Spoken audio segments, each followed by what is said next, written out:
दोस्तों, अपने पिछले लाइफ मैनेजमेंट में मैं इंटरकनेक्टिविटी के बारे में आप सबसे बातें कर रहा था।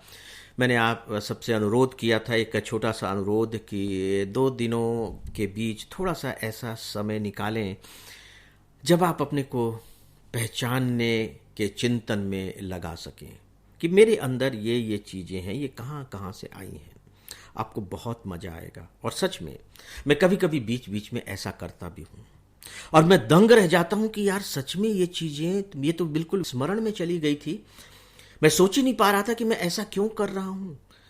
मैंने अपने सामने के लॉन में कुछ स्पेशल किस्म के फूल लगा रखे हैं और किसी वजह से जब वो फूल के पौधे मर जाते हैं, खत्म हो जाते हैं, तो पता लगा कि उसकी जगह पर फिर से मैं वही फूल के पौधे ले आता हूं, जबकि दूसरे एक से एक खूबसूरत फूल के पौधे मेरे सामने मौजूद रहते हैं। जब मैं नर्सरी में जाता हूं तो वहां चुनना मुश्किल हो जाता है कि मैं किन किन फूलों को अपने लॉन में लगाने के लिए ले जाऊं, एक से एक खूबसूरत फूल के पौधे। लेकिन पता लगता है कि मैं जब चयन करता हूं तो कुछ पर्टिकुलर फूलों का ही चयन करता हूं। तो मैंने सोचना शुरू किया कि ऐसा होता क्यों है या ऐसा ही क्यों हो रहा है, जबकि जो नर्सरी वाला है वो बताता है कि सर आजकल ये फूल खूब चल रहा है और ये खूब अच्छा रहेगा, आप इसे ले जाइए। मैं आकर्षित भी होता हूं, उसकी बात पर विश्वास करने का मन भी करता है, सोचता हूं कि ले भी लूं, फिर सोचता हूं कि इसके लिए लेकिन जगह कहां है। लेकिन दूसरे तो मैं ले लेता हूं, दूसरों के लिए तो जगह है। तो जब दूसरों के लिए जगह है तो उसके लिए जगह क्यों नहीं है? मैं रिप्लेस क्यों नहीं कर देता इस फूल को उस दूसरे फूल से? तो दोस्तों, मुझे पता लगा कि नहीं, ये वे फूल हैं, ये वे फूल के वे पौधे हैं जो मेरे बचपन की स्मृतियों से जुड़े हुए हैं। मुझे बहुत अच्छे से याद आ रहा है कि हमारे यहाँ जो जमींदार हुआ करते थे, लाल साहब उनका नाम था। तो सुबह सुबह उठ करके मैं उनके बगीचे में जाता था। उनका बगीचा था, फूल और फलों का बगीचा। फलों के मामले में तो आम, अनानास खूब होते थे, अमरूद भी खूब होते थे और फूल खूब लगे रहते थे। फूल तो वहां मैं रोज फूल तोड़ने जाता था, मनाही नहीं थी।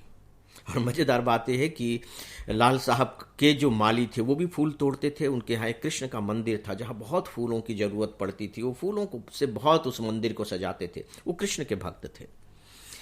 माली भी फूल तोड़ते थे, जिसे हम काकू कहते थे, और मैं भी फूल तोड़ता था, दौड़ दौड़ कर फूल तोड़ता था। और कभी कभी तो प्रतियोगिता हो जाती थी कि काकू से ज्यादा फूल मुझे तोड़ने, जबकि मुझे थोड़े से फूलों की जरूरत होती थी।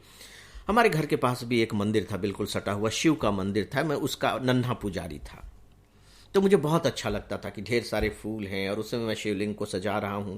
इस तरीके से फूल रख देता था कि वो शिवलिंग ही अपने आप में उन फूलों के बीच में बिल्कुल डूब जाता था। बस ऊपर हल्का सा टिप दिखाई देता था कि शिवलिंग है, और देखने के बाद बहुत अद्भुत आनंद मिलता था। कभी कभी माला भी बना लेता था, माला पहना देता था। तो मैंने पाया कि ये जो फूल मैंने अपने लॉन में लगा रखे हैं, ये अद्भुत तरीके से वही फूल हैं जो मैं उस समय तोड़ करके लाता था। यानी कि उस बगीचे के जो फूल थे अभी तक वही मेरे फूल बने हुए हैं, वही मेरे पसंदीदा फूल हैं। जबकि उनमें से बहुत से फूल ऐसे हैं जिनमें कोई सुगंध नहीं है। सुंदरता के मामले में भी वो कोई बहुत अच्छे फूल नहीं कहे जा सकते, लेकिन इसके बावजूद वो मेरे सबसे प्रिय फूल हैं। दोस्तों, कभी सच में आप अपनी तलाश करने की कोशिश कीजिए। Please do this. और मैं ये केवल फूलों के बारे में ही बात नहीं कर रहा हूं, हर चीज के बारे में अपनी तलाश कीजिए कि मैं इसी तरीके से क्यों सोचता हूं, इसी तरीके से मैं क्यों बोलता हूं, मेरी भाषा ऐसी ही क्यों है, मुझे ये चीजें ही क्यों पसंद आ रही हैं। देखिए, मैं एक नई चीज कह रहा हूं आपसे। मेरी दृष्टि में यही आत्म साक्षात्कार है। मैं ब्रह्म हूं ये जान लेना, पता नहीं आत्म साक्षात्कार है या नहीं है, मैं नहीं जानता। मुझे आता भी नहीं है इसके बारे में कुछ बात करना, समझ भी नहीं आती है। लेकिन ये आत्म साक्षात्कार मेरी समझ में आता है और मैं कभी कभी करता भी हूं। चुपचाप बैठ जाता हूं, अपने किसी एक चीज को पकड़ लेता हूं और उस पकड़ करके उसे उसके बिल्कुल अतीत के छोर तक पहुंचने की कोशिश करता हूं। और कभी कभी तो कुछ पता भी नहीं लगता। ऐसा नहीं है कि सभी चीज़ों का पता लग जाए, क्योंकि पता तो उन्हीं चीज़ों का लगेगा ना जो दिमाग में अभी हों। दिमाग में तो वो होंगी, लेकिन याद नहीं आ रही है, तो आप उन चीज़ों को कैसे पकड़ पाएंगे? तो मैं नहीं पकड़ पाता। अब ठीक है, नहीं पकड़ पाते तो नहीं पकड़ पाते। दोस्तों, आप भी कुछ कीजिए। अतीत की यात्रा का सुख बहुत अद्भुत होता है, आपके अंदर बहुत शांति लाएगा, बहुत स्थिरता लाएगा।